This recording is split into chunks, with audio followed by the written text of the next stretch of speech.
को भी दूर करूंगा। तो बच्चे एसएससी जीडी की जो नेक्स्ट भर्ती है उसके लिए 27 अगस्त 2024 को फॉर्म आएंगे। भर्ती का नाम 2025 है, देख लीजिए, फॉर्म आने 27 अगस्त 2024 को। सेम जो भर्ती चल रही है ये एसएससी जीडी 2024, जिसका आज री एग्जाम भी है कुछ बच्चों का, तो वो भर्ती आई थी 2023 में। तो अब ये जस्ट जिस साल में ये एग्जाम लेते हैं ना उस साल का नाम देने लगे हैं इसको, 2025 इसको नाम दिया गया है। और कंप्यूटर बेस्ड सीबीई का मतलब है कि आपका ऑनलाइन टेस्ट होगा। 27 अगस्त 2024 को फॉर्म आएंगे, 27 सितंबर लास्ट डेट होगी फॉर्म की, और दिसंबर 2024 से जनवरी 2025 के बीच में एग्जाम कराया जाएगा। हो सकता है 15 दिसंबर से शुरू हो या 10 दिसंबर से शुरू हो। ऑनलाइन है तो 15-20 दिन एग्जाम चलते हैं, इसलिए वो जनवरी तक जाएगा। ठीक है, तो 2025 इस भर्ती को नाम दिया गया है। अब बच्चों आप अपना क्लियर लक्ष्य लेकर चल सकते हैं कि मेरा जो लक्ष्य है वो इस एग्जाम को टारगेट करने का। फॉर्म तो बीच में भर ही जाएगा। अगर मैं ये मान के चलूं कि भाई मार्च अब एंड हो चुका है, तो इस साल में मेरे को 8 महीने मिल रहे हैं, 7 से 8 महीने। ठीक है, ये 8 महीने क्या तैयारी के लिए सफिशियंट है एसएससी जीडी की? हाँ, अगर आप आज से ये प्रण कर लो कि मुझे 5 से 6 घंटे डेली स्टडी करना है, या 1 अप्रैल से मैं एक प्रण कर लेता हूं कि 5 से 6 घंटे मुझे डेली स्टडी करना है बिना एक दिन भी स्किप किए हुए, तो यकीन मानना बच्चों कि 5 से 6 घंटे से ज्यादा पढ़ने की आपको कभी आवश्यकता नहीं पड़ेगी, चाहे एग्जाम टाइम आए या ना आए। कोई बच्चा ये कहता है कि मैं तो 15-15 घंटे पढ़ता था, तो वो बच्चा है कि जो एग्जाम से सिर्फ 2 महीने पहले पढ़ता था। 15 घंटे पढ़ने की उस बच्चे को कभी आवश्यकता नहीं होती जो लंबी तैयारी करता हुआ आया है।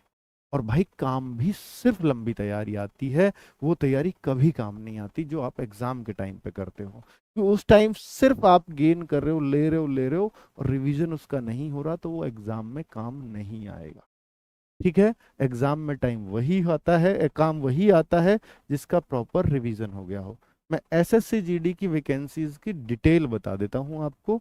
देखिए, अब ये लगातार वैकेंसीज आ रही हैं 2021 से 2025 तक। 2020 में कोरोना की वजह से स्किप हुई, 19 में भी आई थी, तो लगभग हर साल वैकेंसी आती है।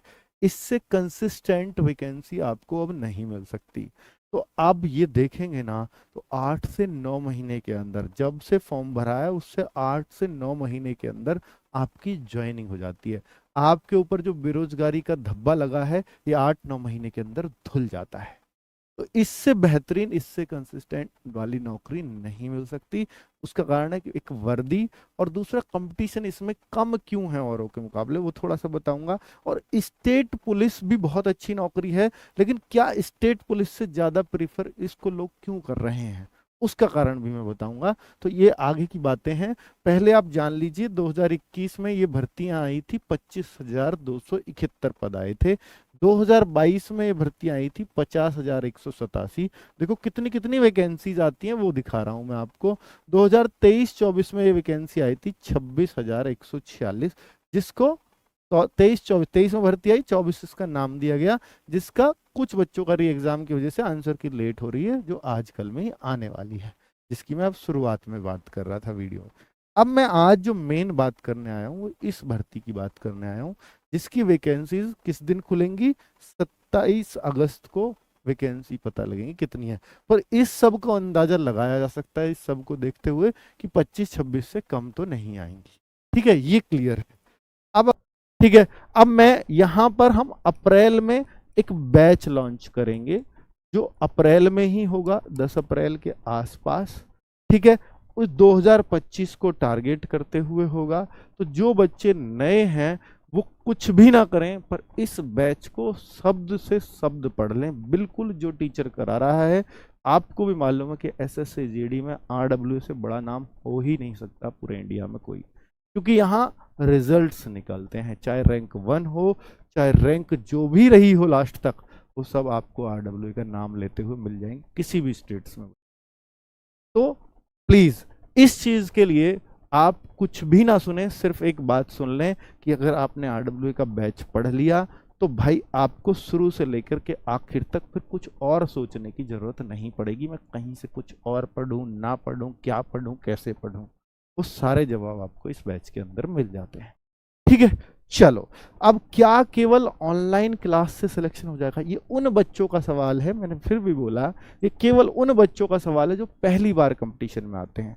लेकिन जो ऑलरेडी कंपटीशन में, उनसे पूछ के देखो कि ऑनलाइन ऑफलाइन के मुकाबले आपको बहुत ज्यादा और बहुत कम टाइम में प्रोवाइड करा देती है आपके घर पे बैठे हुए। ऑफलाइन में आप सिर्फ अपने क्षेत्रीय टीचर से पढ़ पाते हैं।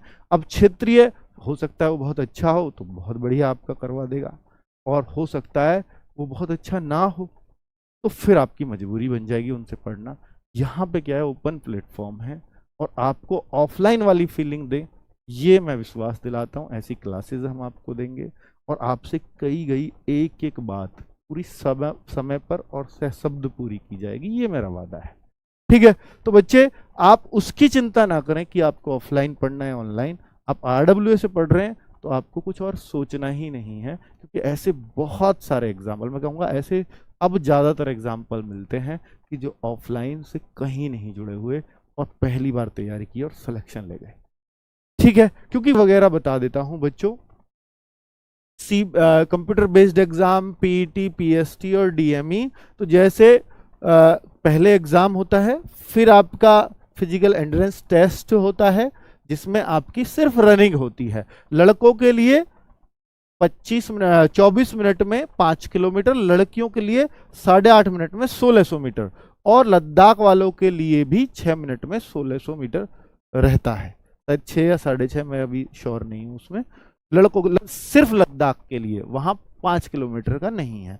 पीएसटी फिजिकल स्टैंडर्ड टेस्ट या मापतोल का टेस्ट होता है बच्चों, इसमें आपको हाइट और चेस्ट नापी जाती है। हाइट 170 सेंटीमीटर लड़कों की और लड़कियों की 157 सेंटीमीटर ली जाती है, और वहां लद्दाख को छूट होती है, लद्दाख वालों को या पहाड़ी एरिया वालों को 5-5 सेंटीमीटर की छूट होती है, एसटी वालों को भी छूट होती है। और डॉक्यूमेंट वेरिफिकेशन, ये पूरा प्रोसेस है नौकरी लगने का। डिटेल मेडिकल एग्जामिनेशन, सॉरी ये डीएमई है, डिटेल मेडिकल एग्जामिनेशन, यानी पहले एग्जाम हुआ, फिर फिजिकल मापतोल हुई और फिर मेडिकल हो गया।